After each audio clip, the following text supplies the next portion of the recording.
Hey guys, and welcome back to another episode of your Brains Coach podcast. My name is Angela Shurina. I'm your host, I'm your Brains Coach, and it is my job here to bring to you, share with you, learn with you all the best, well-researched, the most exciting, applicable, and effective brain-body tools so you could take better control of your thoughts, of your emotions, and most importantly, of the actions that you take every day so you get out there and create the life experience and impact and legacy and results and things and enjoyment that makes you feel fulfilled. That's what we're all here about. Self-leadership, basically. And self-leadership does depend a lot on a well-working, well-trained, I would say, brain. And anything you want to do, all the actions that you need to take, all the results that you want to get, they all start with motivation. And motivation, guys, sometimes I hear this, and I talked on this podcast about this a lot. Sometimes you hear like motivation doesn't last or it doesn't matter, but motivation, the translation of it, the origin of it is something that gets you moving. It's the spark that makes you take action. And without that spark, there is nothing. Even discipline starts with motivation, with a reason for you to act. Without motivation, there is no motion, no motive, no reason to move. In fact, when somebody really doesn't have the ability to create motivation in their brain, like in some diseases, Parkinson's is one of those, and there is a bunch, even depression, it's the lack of molecule of motivation, which is dopamine. Without motivation, you're not even human.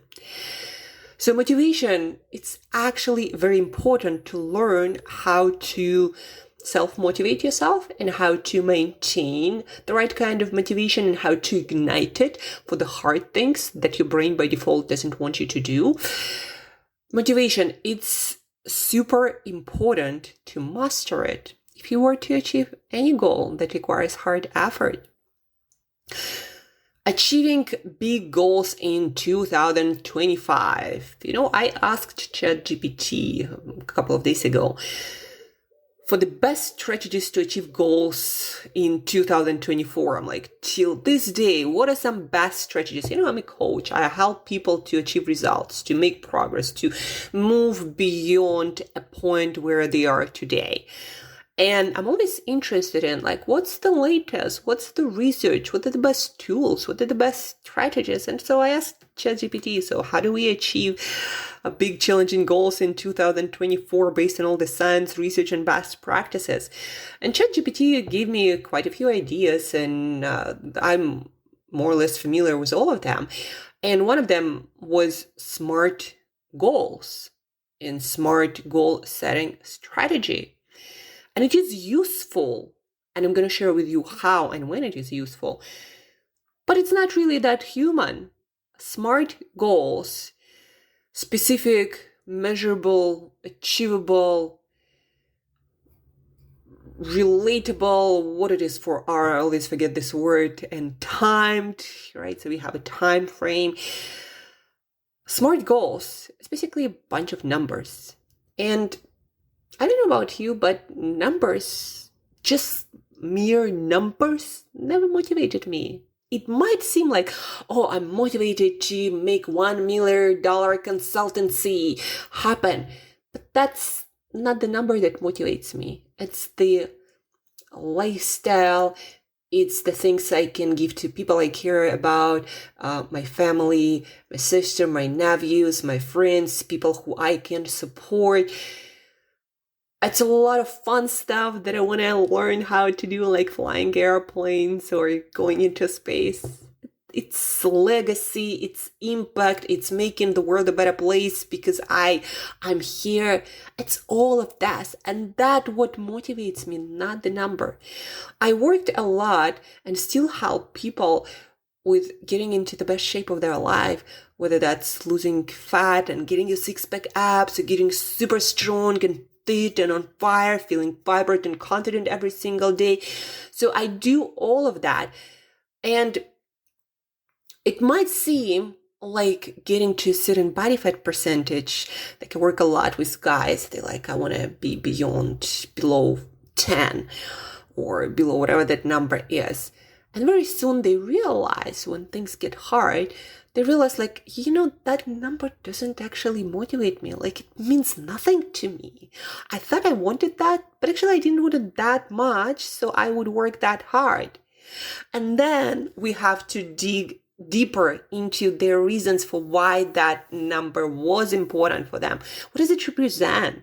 What does losing certain amount of weight, getting into certain body shape, getting to certain fitness levels, getting certain amount of income in your bank account, what does it represent? Why does it matter to you?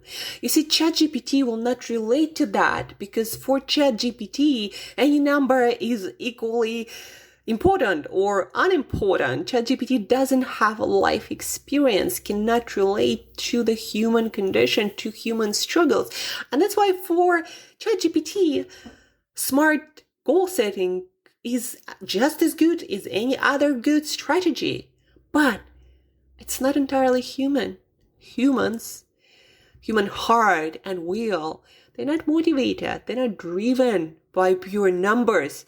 They're driven something different in life. And so if you've been failing on a certain goal, like weight loss, ask yourself, have you ever asked yourself, why is this number important?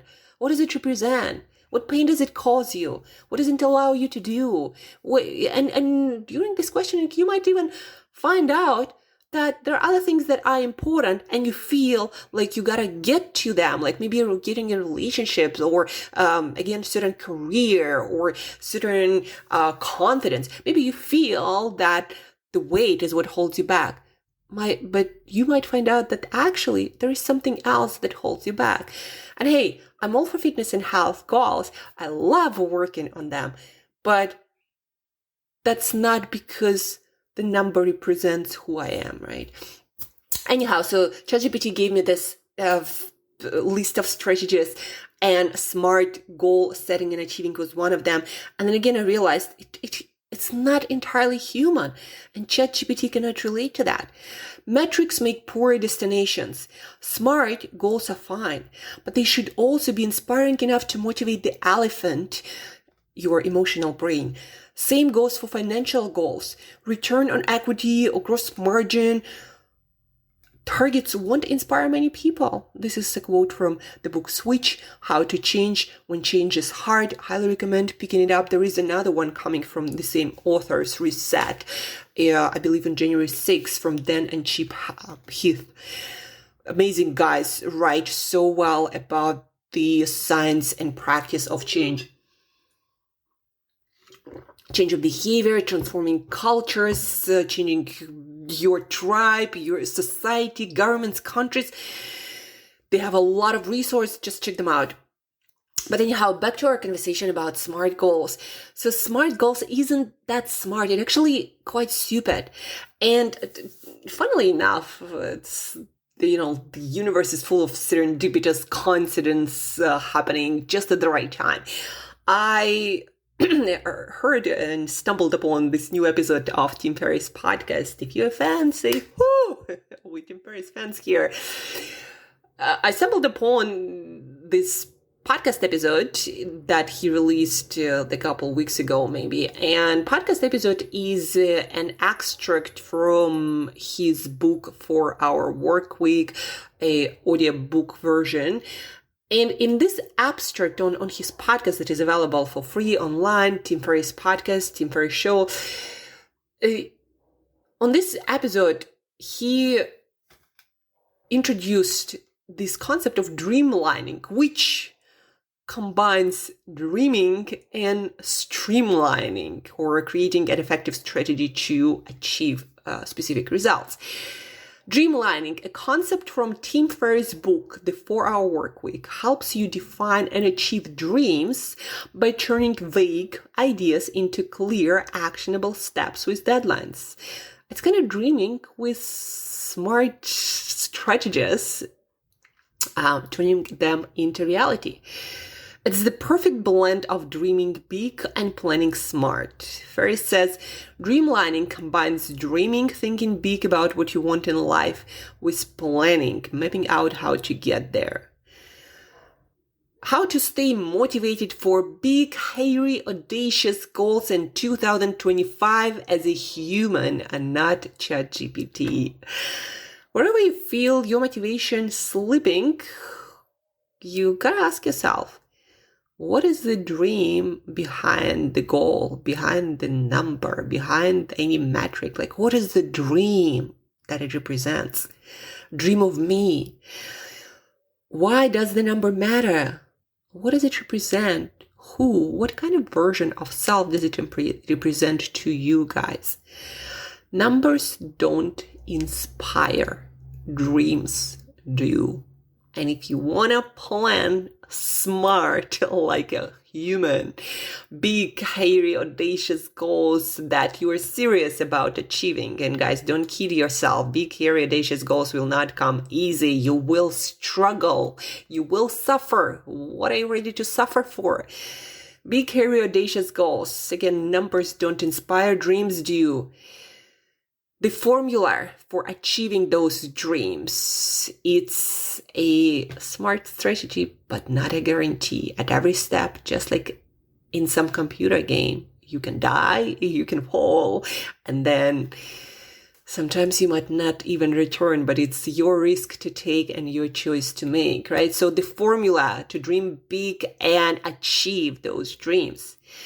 Number 1, dream big and unreasonable. Start with why. And dream beyond what feels possible. What is your dream? What feels unachievable? But some part of you ask, what if? Outside of laws of physics, most things are achievable, especially in the world today. Number 2, smartify your dream. Break it into clear, actionable steps. I highly recommend going to that Tim Ferriss show episode, which in the last 15 minutes, he outlines the process of dream aligning, which I did, which involves a couple more steps beyond smartifying, which combines, again, big thinking with smart planning. So smartify your dreams. And again, additional resource here is Tim Ferriss podcast, especially last 15 minutes. And then never forget the why. Reconnect with your dream whenever you are stuck, whenever you feel like it's too hard and you feel like you don't have the motivation, the discipline to continue. There is this thing. When it gets hard, remember why you started. When it gets hard, remember why you started. And it actually has legit neuroscience research supporting this statement, that this statement actually is very effective. Because your why is the reward promised to your brain to release dopamine, to give you the energy, the motivation to take action right now, to work hard, to get what you want. When it gets hard, remember why you started. Why is the promise of reward. As easy as that. So dream big and plan smart, because setting goals in a smart way from the get-go, it's kind of stupid. It's kind of unhuman. And again, ChatGPT will never be able to relate to that. Well, never say never. But as of now, that's why asking for ChatGPT for how you can achieve X, where X is your dream. You will get some strategies, some smart tips and ideas, but understand that you, the person that you are, will have to do the work. And you have to think of and plan for and figure out the human factor in the equation. Because, there is this saying, if more information was the answer, we'd all be billionaires with six-pack abs. We'll talk more about that in the next podcast episode, and what is the most important skill set you need to possess in order to achieve all of your goals in 2025 and beyond, and why ChatGPT won't help you. But on that note, we're going to finish today. Dreamline, dream big and plan smart. Check out the link in the show notes to Tim Ferriss podcast episode, aka link to the extract from his audiobook 4-Hour Work Week. Especially pay attention to the last 15 minutes where dreamlining is outlined. Share this podcast episode with at least one person who you want to dream big with, and most importantly, make big happen. Together, we can make so much more happen. So please do share. We don't run any ads, and I need your help to help more of us superheroes to be our best and make the world the most awesome version of it can possibly be. So please do share with at least one other person. Check out the link in the show notes. Start dreamlining and make big, hairy, audacious goals happen. High five through the air and in audio space. And till next time, dream big, plan smart, and share.